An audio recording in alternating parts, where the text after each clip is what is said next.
Hi, and welcome. Let's check in on cross 13. Our oldest fry are over 3 months old now and are starting to color up. Surprisingly, I'm seeing some red-colored males even though neither parent is red.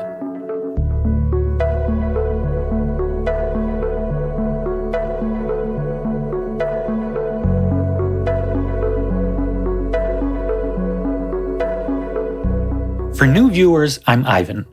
I'm breeding guppies to create a stable line of snow-white guppies. I've been working with several lines that all trace back to a single white male we named Gandalf.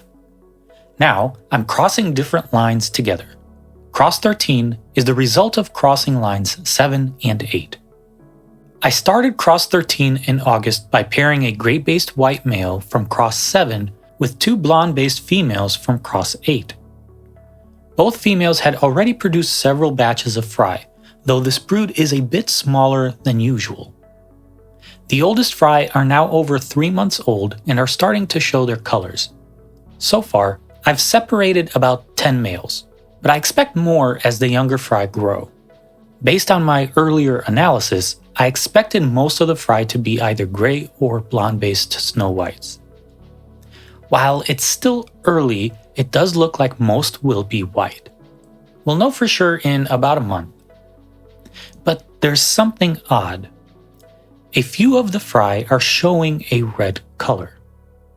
Usually, I associate red with the European Blau gene, which reduces red and yellow pigments. If my guppies don't have red, I assume they carry this gene. What's confusing is that the lack of red is a recessive trait. Both parents lacked the red color, so I assumed they carried 2 copies of the European Blau gene. This means their offspring should also lack red color, but that's clearly not the case. I could think of 2 scenarios that might explain this. Scenario 1. I might be wrong, and one or both of the females could be heterozygous for European Blau without showing it. This means up to half of their offspring could be red. But it's complicated because the females produced different numbers of fry, which could skew the results. However, if one of the females is indeed heterozygous for European Blau, we should see a significant number of red fry, at least compared to Scenario 2. Scenario 2.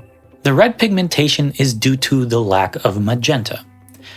Now I know this seems counterintuitive because magenta itself increases red pigmentation, but I have been curious about what one of my guppies would look like without magenta. Before I started crossing my different lines, all my offspring had at least 1 copy of the dominant magenta gene. Therefore, they always physically expressed magenta. Now that I'm crossing different lines, there's a chance that some parents in cross 13 might both carry the recessive magenta gene. If that's the case, up to 25% of the offspring could lack magenta entirely. I'm not sure what that would look like, but red seems the most likely to me. Remember, white color in my guppies comes from a combination of magenta, European Blau, and other genes. So without magenta, another color might show up. Fortunately, fin size can also help us figure out what's going on. Magenta additionally influences the fin size of guppies. If the red fry lack magenta, they should also have larger fins. So we can use fin size to determine which scenario is correct. This is exciting. With time, I should get my answer. So to summarize, the fin size of the red males in particular will be the key. If they have large fins, it likely means they lack magenta, and scenario 2 is true. If their fin sizes vary, it's more likely they don't exhibit European Blau, and scenario 1 is true. Before we wrap up, let's talk about fin size.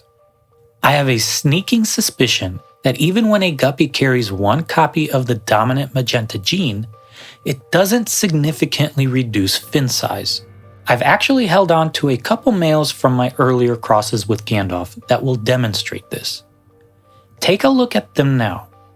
They have long, wide tails, even though they carry 1 dominant magenta allele. The blonde-based red male came from cross 3, and the half-black red male came from cross 4. They clearly have more volume to their tails compared to their father Gandalf, who is in the other container. Yep, Gandalf is still alive, but he is definitely showing his age. Gandalf's tail did grow longer as he aged, but it's still not as full as a typical Guppy tail. This could be because he has a different tail type, more like a flag tail rather than the common delta tail. In any case, Gandalf carries 2 copies of the Magenta gene, so all his offspring will inherit at least one.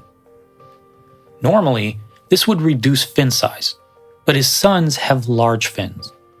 Not just in the 2 males I kept, but also the males from crosses 1 and 2. This is my first reason why I think having just 1 copy of the Magenta gene doesn't significantly impact fin size. Another reason is my back crosses. These were complicated videos, so I only focused on color. I ignored Magenta because all the offspring had at least 1 copy of the dominant gene. But some of these fish were likely homozygous or heterozygous for Magenta, even though they looked the same in terms of color. If we look at fin size, some fish had larger tails than their siblings or cousins. I'm showing a few examples from my different back crosses, but let's really zoom in on 2 males from cross 5, C5a and C5b. I have them in containers next to their father Gandalf on the very right. C5a, the father to cross 11, has a smaller tail like Gandalf's, while C5b has a larger delta-shaped tail. By the way, this C5b male is the same one I tried using for cross 12, which never produced fry. So even though both brothers carry the dominant Magenta gene, the difference in tail size suggests that C5a might have 2 copies of the gene, while C5b might only have 1. I'll explore this further in the future. If my theory is correct, breeding a guppy with 1 copy of the Magenta gene, with one that has 2 copies, should produce offspring with both large and small fins, without affecting their white color. With this in mind, and returning to cross 13, both scenarios I discussed could produce white males with normal-sized fins. However, all the red males in scenario 2 would have normal-sized fins, while scenario 1 would have a mix. We'll know for sure in about a month or so. If you are interested in finding out if my predictions are correct, go ahead and subscribe. In the next video, we'll look at cross 14. I'm hoping to see some iridescent forehead coloration in the males, if they inherited it from their father.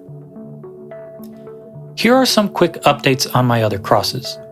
I started separating out some of the males from auxiliary cross 1. Hopefully, this new strain bred true and these males develop that half-moon tail shape. More cross 11 males are developing the snow-white coloration. I started a new cross between Thorn and a couple of females from cross 11. This will be cross 15. If you would like more information on the parents for cross 13 and a deeper dive into their genetics, check out this video. Thanks for watching, and I'll see you in the next video.